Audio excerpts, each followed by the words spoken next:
वसीयत से आप क्या समझते हैं? वसीयत एक कानूनी दस्तावेज होती है जिसके माध्यम से कोई व्यक्ति, जिसे वसीयतकर्ता कहा जाता है, अपनी मृत्यु के बाद अपनी संपत्ति, धन या किसी वस्तु का किसे मिलेगा, इसका निर्धारण करता है। इस्लामिक कानून में वसीयत को एक नेक कार्य माना गया है जिससे वसीयतकर्ता अपनी मृत्यु के बाद भी पुण्य कमा सकता है। वसीयत मृत्यु के बाद प्रभावी होती है और जब तक व्यक्ति जीवित रहता है वह वसीयत को बदल भी सकता है। वसीयत के आवश्यक तत्व, एसेंशियल्स ऑफ वसीयत। 1. वसीयतकर्ता, टेस्टेटर। वसीयत करने वाला व्यक्ति समझदार, बालिग और मानसिक रूप से स्वस्थ होना चाहिए। वह अपनी इच्छा से वसीयत करे, किसी दबाव में नहीं। 2. वसीयत प्राप्तकर्ता, लेगेटी। जिसे संपत्ति दी जा रही है वह व्यक्ति वसीयतकर्ता की मृत्यु के समय जीवित होना चाहिए। वह कोई भी हो सकता है, रिश्तेदार, दोस्त या कोई संस्था। 3. संपत्ति, सब्जेक्ट ऑफ वसीयत। वह संपत्ति जिसे वसीयत किया जा रहा है वह वसीयतकर्ता की खुद की होनी चाहिए और साफ साफ बताई गई हो। 4. स्वेच्छा, फ्री कंसेंट। वसीयत पूरी तरह स्वेच्छा से होनी चाहिए। अगर दबाव, धोखा या डर के कारण की गई हो तो वह अमान्य मानी जाती है। 5. लिखित या मौखिक रूप, फॉर्म। वसीयत लिखित या मौखिक किसी भी रूप में हो सकती है, लेकिन लिखित रूप को प्राथमिकता दी जाती है ताकि बाद में विवाद न हो। 6. गवाह, विटनेसेस। इस्लामी कानून के अनुसार कम से कम 2 गवाहों की उपस्थिति में वसीयत होनी चाहिए ताकि उसकी सत्यता साबित की जा सके। 7. सीमा, लिमिट। एक मुसलमान अपनी संपत्ति का केवल 1/3 हिस्सा ही वसीयत के रूप में दे सकता है अगर वारिसों की अनुमति न हो। वसीयत के प्रभाव, इफेक्ट्स ऑफ वसीयत। 1. मृत्यु के बाद प्रभाव। वसीयत वसीयतकर्ता की मृत्यु के बाद ही लागू होती है, उससे पहले नहीं। 2. संपत्ति का हस्तांतरण। वसीयत में बताई गई संपत्ति वसीयत प्राप्तकर्ता को मिल जाती है, लेकिन केवल 1/3 हिस्से तक ही, यदि वारिसों ने सहमति नहीं दी है। 3. कानूनी अधिकार। वसीयत प्राप्तकर्ता को कानूनी अधिकार प्राप्त हो जाता है उस संपत्ति पर और वह उसे अपने अनुसार उपयोग कर सकता है। 4. न्यायपूर्ण वितरण। वसीयत से यह सुनिश्चित किया जा सकता है कि कुछ विशेष कार्यों या व्यक्तियों के लिए भी कुछ हिस्सा छोड़ा जाए जिन्हें सामान्य वारिसों के रूप में हिस्सा नहीं मिलता। 5. सदका और पुण्य।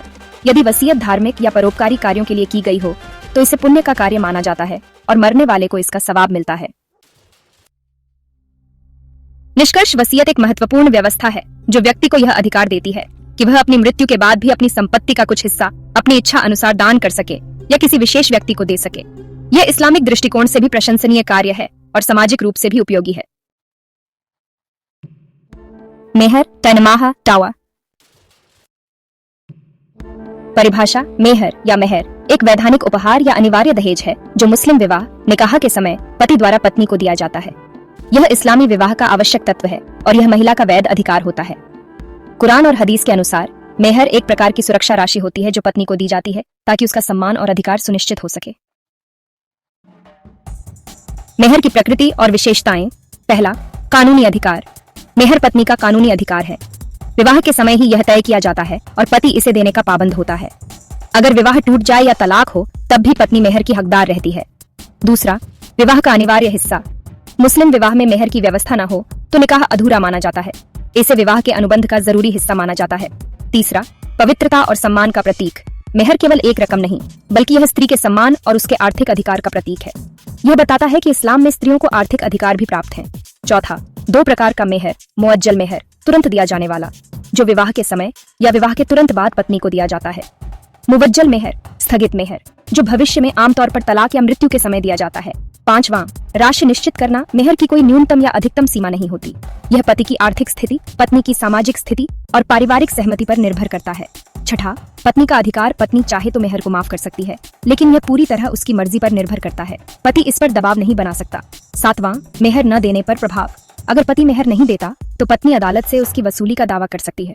यह मुस्लिम कानून के अंतर्गत कानूनी दावा होता है। निष्कर्ष, मेहर इस्लामी विवाह का एक आवश्यक और पवित्र तत्व है जो महिला के सम्मान, सुरक्षा और अधिकारों की रक्षा करता है। ये केवल एक सांकेतिक रकम नहीं बल्कि महिला की सामाजिक और आर्थिक स्थिति को मजबूत करने का एक साधन है। इस्लाम ने इसे अनिवार्य बनाकर महिला को विवाह संबंध में भी आर्थिक सुरक्षा प्रदान की है। मुस्लिम विवाह की परिभाषा। मुस्लिम विवाह को निकाह कहा जाता है। यह, आप जानते हैं, एक नागरिक अनुबंध है जो पुरुष और महिला के बीच वैवाहिक संबंध स्थापित करता है। इस्लामी कानून के अनुसार निकाह केवल एक धार्मिक संस्कार नहीं बल्कि एक कानूनी समझौता होता है जिसमें पति और पत्नी की पारस्परिक सहमति आवश्यक होती है। मुस्लिम विवाह के आवश्यक तत्व। पहला, प्रस्ताव, ईजाब और स्वीकृति, कुबूल। विवाह के लिए एक पक्ष द्वारा प्रस्ताव और दूसरे पक्ष द्वारा उसी समय स्वीकृति आवश्यक है। दूसरा, दो गवाहों की उपस्थिति निकाह के समय दो योग्य मुस्लिम पुरुष गवाह या एक पुरुष और दो महिला गवाह आवश्यक हैं। तीसरा, वधू और वर की सहमति, दोनों पक्षों की स्वतंत्र इच्छा से विवाह होना चाहिए। जबरदस्ती या दबाव में किया गया विवाह अमान्य माना जाता है। चौथा, मेहर, डावर, पति द्वारा पत्नी को दिया गया एक निश्चित धनराशि या उपहार जिसे विवाह के समय तय किया जाता है। पांचवा, पक्षों की पात्रता।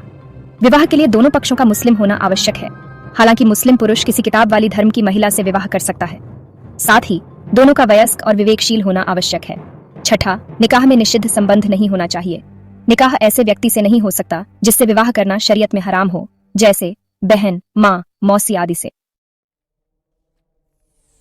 मुस्लिम विवाह की प्रकृति। पहला, नागरिक अनुबंध। यह एक कानूनी समझौता होता है जिसमें पति पत्नी कुछ शर्तों के साथ जीवन बिताने का वादा करते हैं। दूसरा, धार्मिक आधार। हालांकि यह एक अनुबंध है, फिर भी इसमें धार्मिक अनुष्ठानों का पालन किया जाता है और इसे पवित्र माना जाता है। तीसरा, सहमति पर आधारित। विवाह केवल तभी वैध होता है जब दोनों पक्ष अपनी मर्जी से इसमें सम्मिलित हों। चौथा, भंग किया जा सकता है। मुस्लिम विवाह तलाक, खुला या फस्ख द्वारा समाप्त किया जा सकता है, जो इसे एक लचीला अनुबंध बनाता है। वैध मुस्लिम विवाह के वैधानिक प्रभाव। पहला, वैध पति पत्नी संबंध की स्थापना। विवाह के पश्चात दोनों पति पत्नी एक दूसरे के वैध जीवन साथी बन जाते हैं।